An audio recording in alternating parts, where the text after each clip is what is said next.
Welcome to a special edition of Meet the Bloggers. I am your host, Cenk Uygur. We are doing this special edition because we're in the midst of what we are told is an unprecedented financial crisis that requires $1 trillion of taxpayer money. That's your money, my money. And we are told that this is absolutely necessary, and we want to find out if it is. And the person who's going to help us do that is Nancy Pelosi. She's the Speaker of the House, and we couldn't ask for a better guest today. We really appreciate you joining us, Speaker Pelosi. Thank you very much, Cenk. Nice to be with you. It's great to have you here. We just got word, Speaker Pelosi, that President Bush is going to speak to the nation tonight. What do you think he's going to say? I haven't the faintest idea.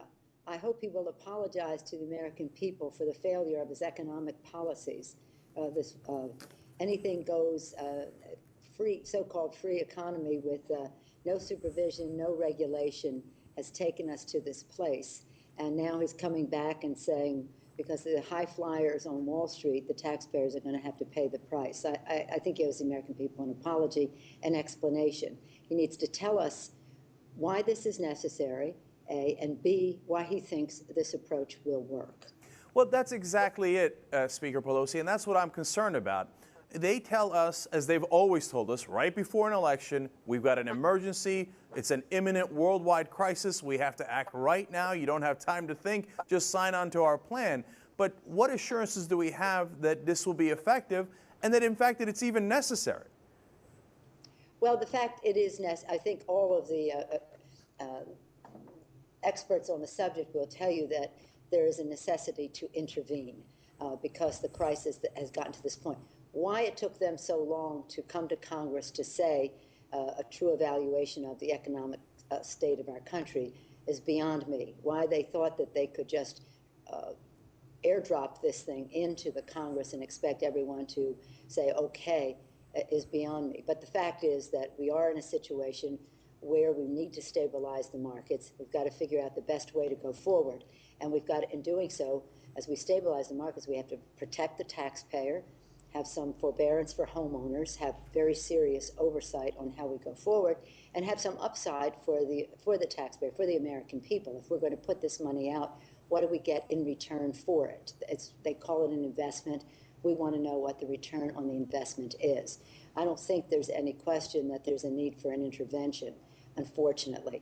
But again, why they think this particular intervention will work, why it's so costly, and why they didn't tell us sooner, well, I guess that's after the fact now. But as we go forward, we need to assure the American people that this is the right way to go.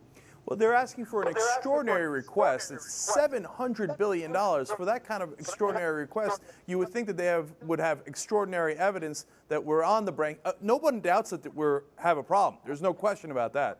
The question is, how big is the problem, and is this the right solution? And have they really brought evidence to bear to tell us that Hank Paulson's solution is the right one? And the more important question is, because you're going to make a decision on it, is have you bought into Hank Paulson's decision on how to handle this? Well, let me start with first. First of all, we're concerned about insulating Main Street and everyday Americans from the crisis on Wall Street.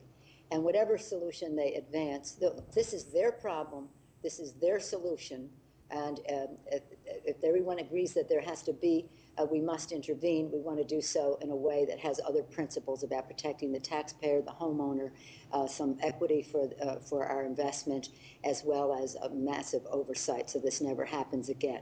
Many of the experts tell us that this will have an impact on the lives of everyday Americans in terms of their jobs, their savings, their access to credit, small businesses' access to credit. It's just a tragedy, and a tragedy that they must have known was coming, and they were very late in coming to Congress on. We've been listening to everyone on this subject intensely for a while now, when Lehman went down and AIG was rescued, to see what would work. And it's generally thought that there are several approaches that could be taken. This is one of them, which will inject funds into these failed institutions, they're not failed institutions, but by the illiquid paper, the bad paper of some of these institutions that could go down because of this bad paper. And so this is one approach that could attract private sector money, reducing the need for us to put in that much money, the $700 billion. That's more a number that we hope we never have to put in. But if we do, we hope to get it back, plus more than interest for the taxpayer. Right. Again, it has an impact on everyday Americans. That's why we're interested in it, and that's why we have to do something about it. All right, Speaker Pelosi, then let's get into the details of what you need for this deal to go through. If there is no capping of executive compensation here, are you going to say no deal to this? Is there any way that this deal passes without executive compensation being limited? That's a shame. I believe we have... Okay. Are we live on the internet right now? That's awesome. Hey guys, how are you? We've lost Speaker Pelosi for a second, but we're going to get her right back because we got a lot more questions and we want to... Yeah, it's, that's interesting. Somebody just told me from the control room that in our live blog, 93% of you guys don't support the bailout. And look, I've been fuming about it since the day it was announced on Friday. I don't support the bailout. So the problem is, and I've asked these questions already to Speaker Pelosi, and I'm going to move on to the details when we get her back on the air. But you come and ask me for $700 billion, you better have excellent evidence that it's absolutely necessary. And now there are some top-line economists in the country who are saying that it is not necessary. Not that we don't need to do anything, but one, is Hank Paulson's plan necessary? Most people are unconvinced of that. Two, whether there needs to be any bailout in specific, a lot of people are unconvinced about. But now we have Speaker Pelosi back on, and I want to talk about the specifics of that bailout. I was asking you, Speaker Pelosi, if there is no limit on executive compensation, are the House Democrats going to say no deal? Well, what we have told them, and I don't think that this is, I think this is the wish of the American people, not just the House Democrats, that there are four major principles. One is oversight. Very, very strong, independent oversight is necessary. Limits on executive compensation. The American people are clamoring for that. It is the right thing to do, and we have to be successful in that regard. The third is the making sure that any profits that come from this are for the benefit of the U.S. taxpayer, and to have some forbearance so that we can have help people stay in their homes. The issue that the American people understand better than any other is the executive compensation. I can't see how the administration can walk away from that. But we have more than that as some of the changes that we'd like to see in this package. Speaker Pelosi, in that point number 3 that you just mentioned, does that mean equity? Do we get an equity stake in these companies? Or is there another way of making sure that they don't turn around next year after we take all their toxic assets and turn a huge profit?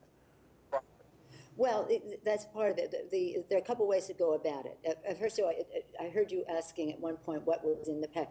What they are proposing is buying the illiquid commercial and residential paper that is in these institutions, to create a market for them where we could make a profit by holding the assets and selling them later, but also by buying them and attracting the private sector to also buy that paper, since a price has been established for them. At the same time, if we're making these institutions healthier by, as Secretary Paulson says, unclogging their arteries of this illiquid paper, if those companies are going to become healthy, then we should have warrants for some equity there so that the American people get the upside. We not only take the risk, we not only clear the paper, but we get some upside. And there's some suggestions that any upside that we get should be used to reduce the national debt, that in any event the money should come back to the American people and not go to the Secretary of the Treasury as their legislation initially proposed, if you can imagine that. Speaker Pelosi, I'm sorry, I wanted to ask also... Others have suggested that we take even a stronger equity position in addition to the warrants associated with the buying the paper, but just have the opportunity to have a stronger equity position, and that's under discussion. And is that a deal breaker? That if you don't get equity or you don't get to a point where we could take some of the profits rather than having them all dump their toxic assets on us and take the profits next year? Is that a deal breaker for you guys? But here's my point. We have bigger issue. You know, we have the big issue is this going to work? And how much money should be committed to it and for what period of time? Some of these other issues are essentials that we have. I don't anticipate that we will have a problem with them. You know, they're just, to me, in my view, quite easy for them to do. But again, our bigger issues are, can this work? Why so much money? What's the timetable? Can't we do it in a different time frame with a different amount of money? Speaker Pelosi, how about what kind of loans get put into this package? Originally, we started talking about mortgages, but I've now read in several accounts that we're talking about all bad loans, a lot of toxic assets that are not related to mortgages. Can we make sure that those loans don't get put into this package? Well, I know that you've heard that, and we haven't had an explanation on that. But one of the things that we want to make sure is not in this is student loans, because they're not toxic. They're loans that the government pays for anyway. You know, that is to say, those loans are granted directly from Treasury. These banks just make the loan and they go to the Treasury to get their money back. So that's not toxic. So that shouldn't count on anybody's books. So we have to take a careful look at what they are calling, but their original proposal was residential and commercial mortgages. Absolutely. Otherwise, it's going to be a huge garbage dump right in the taxpayers' lap. It's unacceptable to take all their bad loans and all their mistakes off their hands. Now, one of the other things that is a cause of concern is right now the right-wing blogosphere is starting to call this the Bush-Pelosi bailout plan. And they are suggesting that the Republicans not vote for it, that they're going to stick you with this proposal. Is there any way that you accept this deal if the House Republicans and the Senate Republicans don't go along? Absolutely not. This is their problem. They created it with their anything goes, no supervision, no regulation policies. And we're saying to them, the party is over.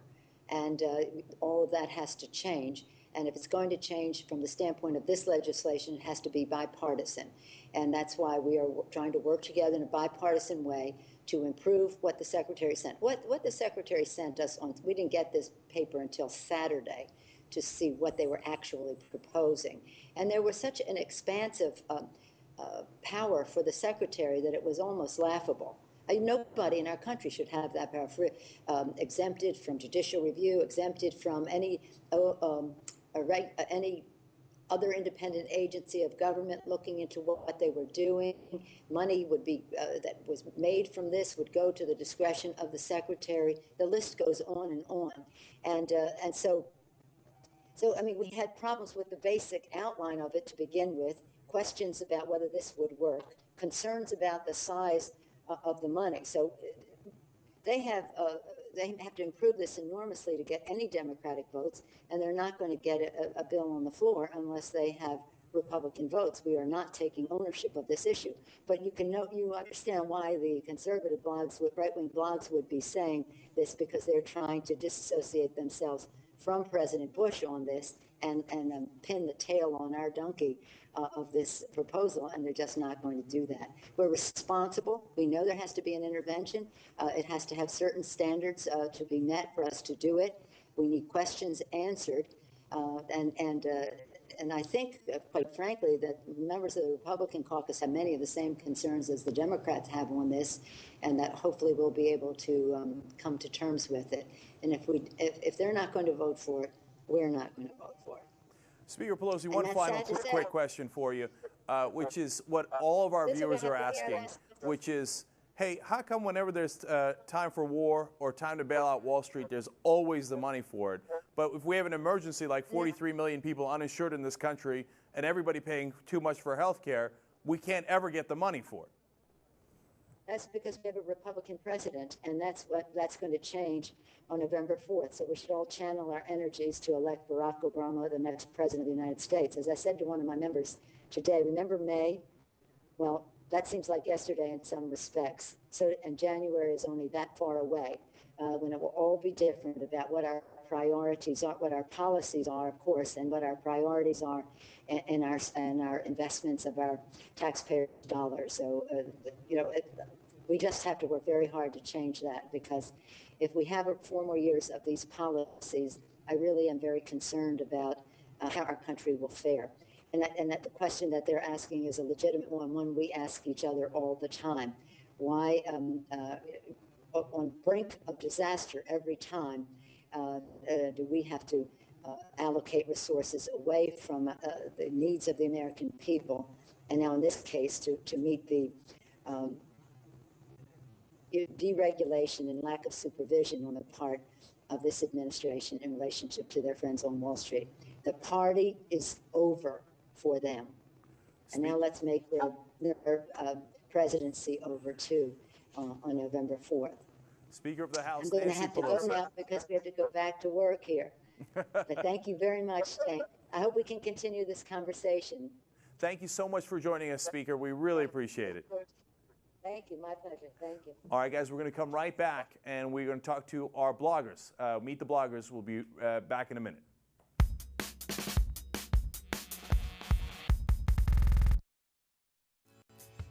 This brave nation was founded by those who went against the grain, by people who saw the need for change and stood up. Join us for a series of conversations with people making a difference. Tell us about the young people who are making tomorrow's changes.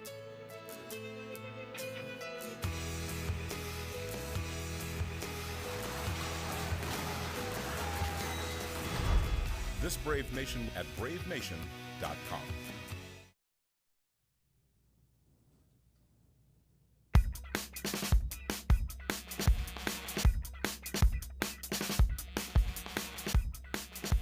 All right, guys, welcome back to this special edition of Meet the Bloggers. Now let's meet our bloggers. Joining us today, Roberto Lovato. He blogs at Of America. He's written that this financial meltdown has ushered in a new era of top-down socialism. I couldn't agree more with that. I want to come back and talk about that in just a little bit. But also joining us, Matt Iglesias. He's a senior editor at the Center for American Progress. His blog is part of Think Progress. Matt advocates limiting executive pay in the bailed out banks to a government pay scale. That's an interesting idea. And questions whether the bank bailout is, quote, genuinely needed or just merely desired. Matt, I want to start with that. I have my doubts, as you might have heard in the last segment. How do we know that this thing is genuinely needed, especially when it's going to cost us $700 billion? Yeah, I mean, it's clear that something or other has to be done to get credit markets operating again. But, one suspects that of all the possible things that could be done, that what Paulson came up with is just sort of what, people he knows from his investment banking days would like to see happen. It's a plan that's as favorable to them as possible. When you're talking about spending $700 billion to solve a problem, that's a ton of money. Normally, if I say, here, I've got a great solution, it'll cost $700 billion. People on the Hill would say, well, no, that's not a real solution at all. That's too much money. But, if Hank Paulson says, if President Bush says, well, we can spend $700 billion fixing the economy, then that opens up a lot of possibilities, a lot of different things you could do with that much money. And we ought to be exploring all the different options here, not just the ones that are sort of best for Goldman Sachs. Yeah, Matt, I want to follow up on that real quick, because I remember they said, look at September 11th. We had a real emergency. Hence, we must invade Iraq. And those two things were not connected. So now we have a real emergency, and they say, hence, we must give $700 billion to these Wall Street executives. I'm not sure I see the connection. Well, exactly. And Senator Chuck Schumer, who, of course, represents New York, is close to Wall Street and is not hostile to the interests of Wall Street. He was asking yesterday on the Hill, he was asking Paulson, well, why do we need to give you all $700 billion? Can't we give you $150 billion and sort of see how that goes? And then the new president can reevaluate this plan in January. And, I certainly think that whatever it is we do, it shouldn't disgorge that much money, and it shouldn't pre-commit the next president to doing anything in particular in 2009. You want to spend as much money as we need to spend, in the month of October and September to prevent prevent things from seizing up in the short term.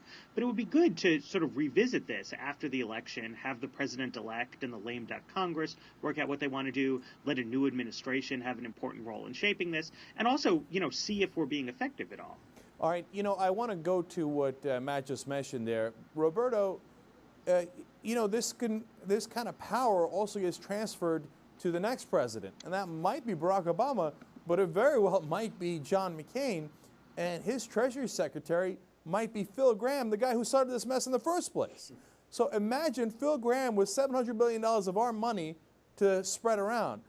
I mean, when you look at it that way, do you say to this, no deal under any of these circumstances?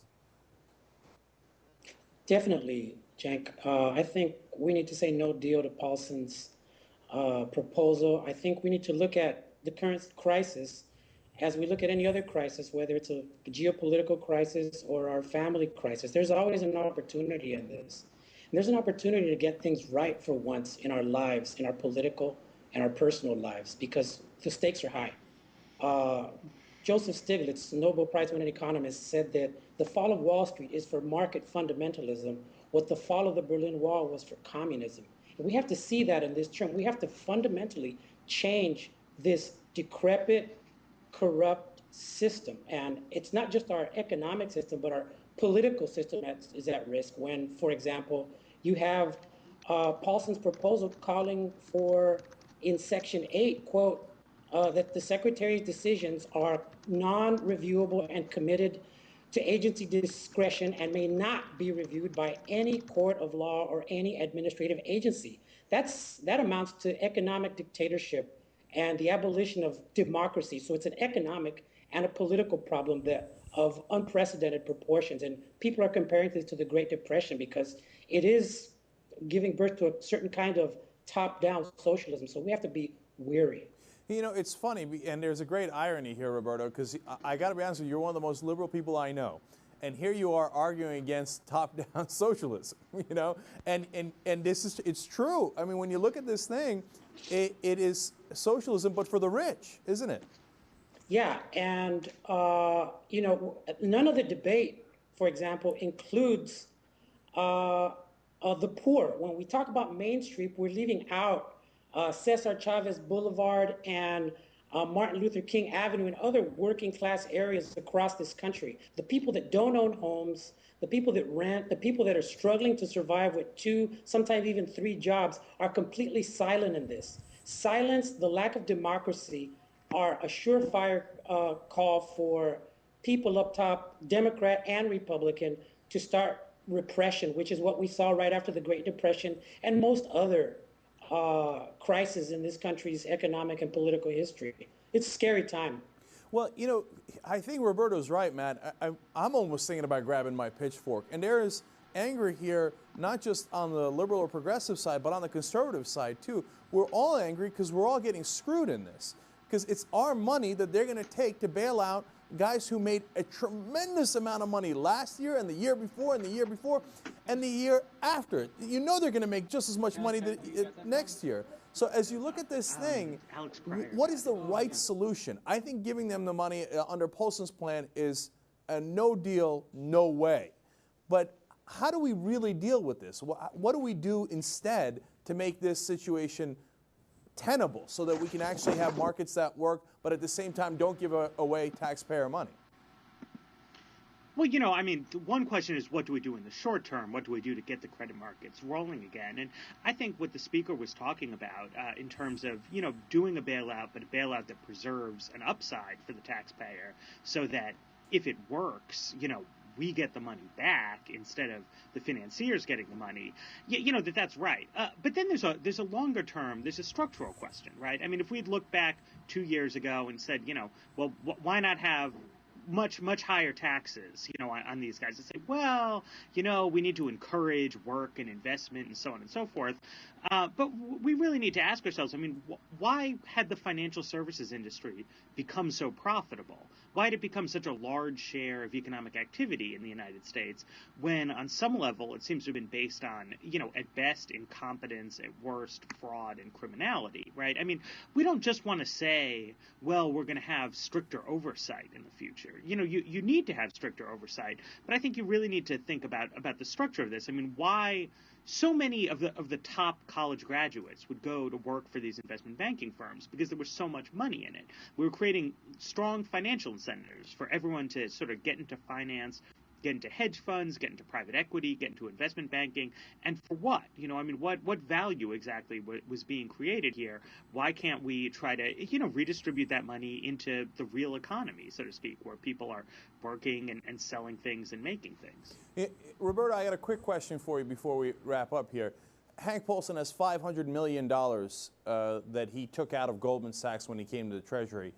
We don't really know where that $500 million is. They say it's in a blind trust, although I read an article saying that he knows a lot of it is in Goldman Sachs. Is it legitimate to question Hank Paulson's interest here and that he might actually be concerned about his own $500 million that he's got in a bank somewhere? Yeah, I think we need to look at who Hank Paulson is. And you have somebody who's hardly a communist like Gretchen Morgensen at the financial section of the New York Times telling us that he and Bernanke have, quote, very little integrity, that they, quote, lied to us back in 2007 when they said they were going to limit this to the subprime and that we were almost out of this. Surely somebody like that who hasn't had the integrity to tell the truth about the global situation probably has some personal interest. But I don't even think the personal interests of Paulson are a matter at this point. The main focus right now is that we need to look at these people as the same people that stole the elections, the same people that took us into a war that was an absolute lie, the same people that lied to us about the subprime, the same people that are now leading us into economic and perhaps political dictatorship. We get urgent about this. There you have it. Roberto and Matt, we really appreciate you guys joining us. That's all the time we have for today. Thank you for joining us today. And now, guys, we got to take leave of you, but don't worry, we will be back, and we'll be back on Friday at our regular time at 1 p.m. Eastern, 10 a.m. Pacific, and we're going to talk about physical and mental health records of both candidates should they release them. So until then, do something, and we'll meet you at meetthebloggers.org on Friday.